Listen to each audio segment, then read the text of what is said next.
अस्सलाम वालेकुम। मैं गौहर भट्ट सियासता के प्लेटफॉर्म से और रावी के किनारे से आपकी खिदमत में हाजिर हूँ। आप जानते हैं कि लाहौर के अंदर पानी की सूरत हाल जो है वो बढ़ती जा रही है और यहाँ पर बहुत ज़्यादा एक खौफो हरास की कैफियत थी। अगर आप मीडिया को देखें तो वहाँ पर ये बार बार बताया जा रहा है कि इतने देहात बह गए और इतनी सैलाब की वजह से इतना नुकसान हो गया। मैंने कहा मौके पर जाके देखा जाए और इसके लिए मैंने साथ तकलीफ दी अपने दोस्त, अपने भाई, अपने संगी साथी नईम मुनीर साहब को। किसी तार के मुताज नहीं, बड़े सीनियर साफी हैं, इनका भी बड़ा तजर्बा है चीज़ों को कवर करने का। तो यहाँ पर हम मौके पर आए हैं इस वक्त। ये पीछे आप देख रहे हैं ये रावी का दरिया है और ये जो पुल है इसको भी आप देख सकते हैं कि रावी के जो सतह है इस वक्त और जो पुल है उसके दरमियान जो है कम से कम 15 फुट का भी फासला है।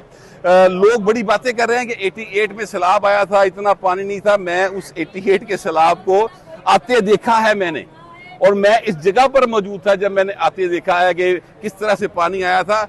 ये जो रावी का पुल आपको नजर आ रहा है इस वक्त, वहां पर बकायदा पानी की छींटें पड़ रही थी, यानी ये पुल के साथ पानी टकरा रहा था बकायदा, इतना ज्यादा पानी था। तो उसका इस मौजूदा जो सूरत हाल है इससे कोई मुकाबला नहीं है।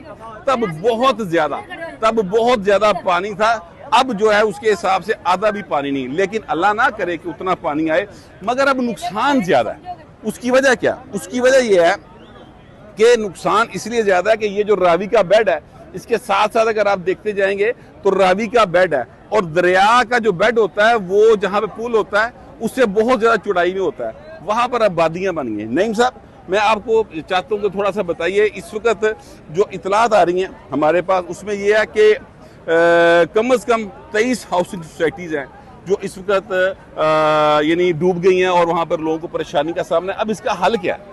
हाउसिंग सोसाइटियों के अंदर तो इस वक्त आलम यह है कि कश्तियाँ चल रही हैं और वो बता रहे हैं कि ये हमारा फलां ब्लॉक है और यहाँ हमारी बड़ी पुप्पी रहती है और यहाँ चाचा रहता था, और लोग जो है करोड़ों रुपए के घर बना के और अपना सामान और अपना माल मवेशी छोड़कर जो है वो नकल मकानी करने पर मजबूर हैं। और इनकी तादाद 28 से ज़्यादा इन हाउसिंग सोसाइटियों के, और बड़े बड़े नाम हैं इन हाउसिंग सोसाइटियों के और बड़े बड़े लोगों की ये हाउसिंग सोसाइटी हैं जो अभी तक जिनका नाम जो है उस तरह से मंजर आम पे नहीं लाया जा रहा। मगर बदकिस्मती की बात यह है कि हुकूमत वक्त जो है अगर इन लोगों को आज भी बचाने की कोशिश करेगी तो फिर एक अल्लाह ताला की लाठी भी है, अल्लाह ताला को भी जवाब देना है।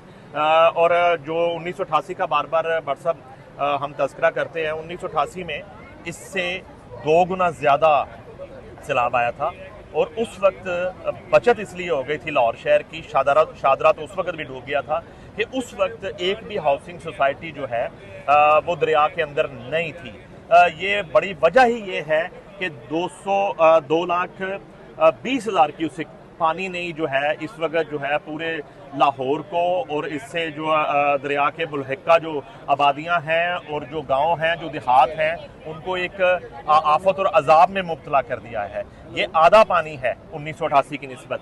तो अब यही है कि हम तो हुक्मरान वक्त की तरफ ही देख सकते हैं। पहले तो सबसे लोगों को महफूज बनाया जाए, इस वक्त से, मुश्किल वक्त से मिलजुल के गुजरा जाए। और अब चीफ सेक्रेटरी साहब का पहली दफ़ा बयान आया है, जो आज आया है जाहिद अख्तर जमान साहब का। उन्होंने ये कहा है कि आइंदा जो है दरिया के रास्ते में हम कोई तामीरात नहीं होने देंगे, कोई हाउसिंग सोसाइटी नहीं बनेगी और किसी तरह की जो है वहाँ पे तामीरात जो है उसकी इजाज़त नहीं दी जाएगी। मगर माजी में हुआ, किस किस दौर में वो एनओसीज दिए गए, किस किस दौर में वो नक्शे अप्रूव किए गए, किसने किए, वो तमाम लोग जिम्मेदार हैं। यहाँ पे एक मवेशी अगर मरा है और एक शख्स की भी हलाकत हुई है तो ये 302 का मुकदमा बनता है उन तमाम तर जिम्मेदारों पे जिन्होंने ये इजाजतें दी, किसी भी मद में दी, किसी भी तरह से दी। अच्छा नहीं सर, मैं आपसे गुजारिश करूं कि ये इस वक्त अगर आप देखें तो ये जो 23 हाउसिंग सोसाइटीज हैं ये एक रूडा प्रोजेक्ट है सर।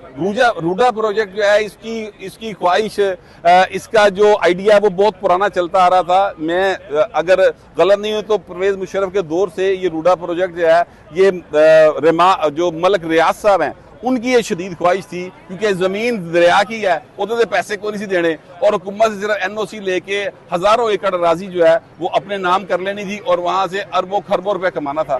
तो ये उन्होंने इसको लॉन्च किया था। फिर ये चलते चलते जो है वो हाई कोर्ट में जब गया तो जस्टिस शाहिद करीम साहब ने इसको न सिर्फ ये गैर-आईनी करार दिया बल्कि गैर इंसानी भी करार दिया। अच्छा, मैं यहाँ पर आप लोगों को एक और बात जो है वो बताऊं कि इस वक्त जो हमारा यानी दरख्तों की सूरत हाल है, जिस तरीके से हमने इस रूडा प्रोजेक्ट के कंप्लीट करने के लिए जो जंगल होता है, दरिया के साथ नेचुरल जंगल होता है, उसको तबाह किया, जिस तरह हमने लाहौर शहर के अंदर दरख्तों को बर्बाद किया, उसके बाद ये हुआ है कि यहाँ पर माहौलियाती आलूदगी बढ़ी है। और मैं अभी जो रिसेंटली एक स्टडी आई है शिकागो यूनिवर्सिटी की, उसमें ये बताया गया है कि जो इंसानी जिंदगी है वो पाकिस्तान के अंदर वो 3.8 साल यानी 3 साल 8 माह कम हो गई है माहौलियाती आलूदगी की वजह से।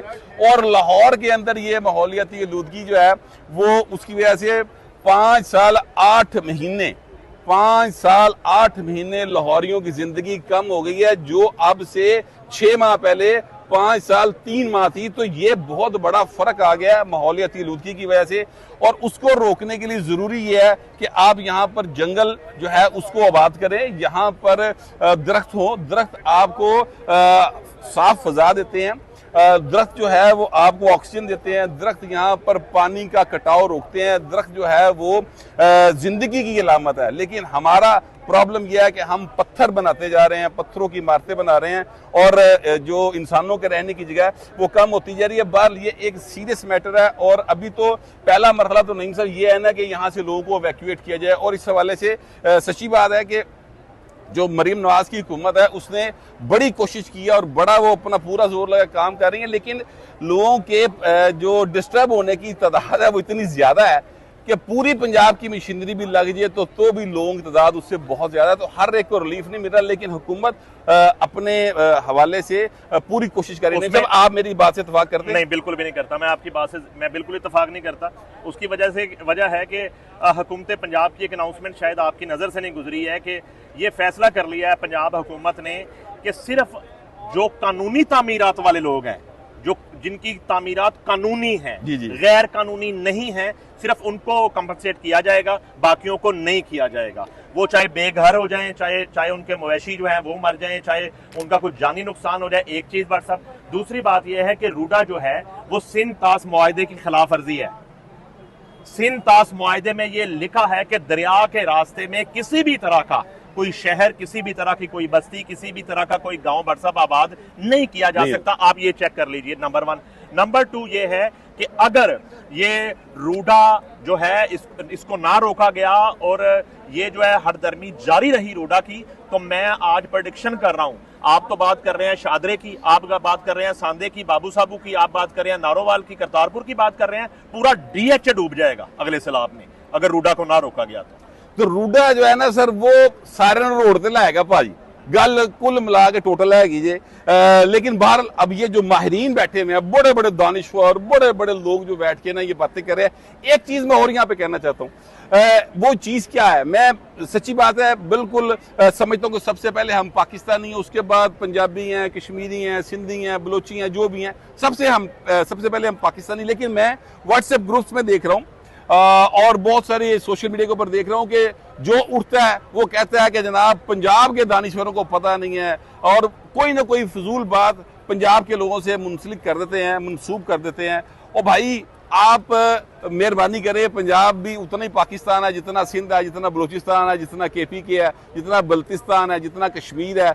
तो ये मेहरबानी करें, हमें पाकिस्तानी होकर सोचने की जरूरत है। दूसरी बात, कुछ लोगों को मैंने देखा वो कह रहे थे नईम साहब के कालाबाग डैम बन जाता तो ये तबाही ना होती। और भाई कालाबाग डैम जो है ना वो दरिया सिंध में बनना है, उसमें तो यानी नहीं आई है, उसमें सैलाब नहीं आया, ये सैलाब सतलुज, चनाब और रावी के अंदर आया। तो डैम कालाबाग बनया होता तो भावें ना बनया होता। हाँ, हमें रेजर्वायर्स बनाने की जरूरत है और उसके लिए हमारे प्राइम मिनिस्टर ने बात की है। अब वो कब बनेंगे, टाइम लगता है, लेकिन वो अर्जेंट बेसिस पे बनाने की जरूरत है। इस वक्त गर्मी बहुत ज्यादा है, हब्स बहुत बढ़ गया नहीं सर, तो हमारे जो साथी हैं नवीद साहब वो भी थक गए होंगे अब कैमरा उठा के, तो इजाजत लेते हैं सर। अभी मैं सिर्फ ये चाह रहा था कि जो एक्चुअल सूरत हाल है यहाँ की वो मैं आपको दिखा सकूं कि पानी जो है उतना नहीं है जितना बताया जा रहा है। अलबत्ता लोगों के डिस्टर्ब होने की जो तादाद है वो 1988 के मुकाबले में 100% ज्यादा है।